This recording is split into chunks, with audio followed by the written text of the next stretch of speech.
ભારતને ઇંધણ સંકટથી બચાવવા જૂનો મિત્ર દેશ આગળ આવ્યો, પીએમ મોદીને મળીને આપ્યું આશ્વાસન. રશિયાના નાયબ વડાપ્રધાન ડેનિસ માન્તુરોવે ખુદ ભારત આવીને મદદનું આશ્વાસન આપ્યું છે.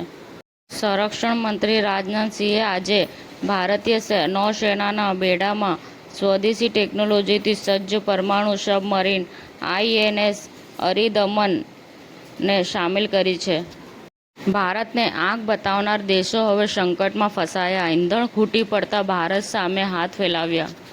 ઇફકોના ચેરમેન દિલીપ સંઘાણીએ જણાવ્યું હતું કે ઇફકોએ નાણાકીય વર્ષ 2025-26માં ₹4,106 કરોડથી વધુનો રેકોર્ડ પ્રી-ટેક્સ નફો નોંધાવ્યો.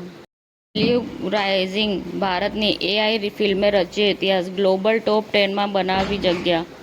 શાઓમીએ પ્રીમિયમ ડિઝાઇન અને દિવસભર ચાલે તેવી બેટરી સાથે Redmi Note 15 special edition launch કર્યું. શાહિદ કપૂર, કૃતિ સેનનની ફિલ્મમાં જાહ્નવી કપૂરની એન્ટ્રી. ભારતના આકાશમાં દેખાયા 1000 કિલોમીટર લાંબા કાળા ઘટ્ટ વાદળ, કરા સાથે વરસાદની આગાહી.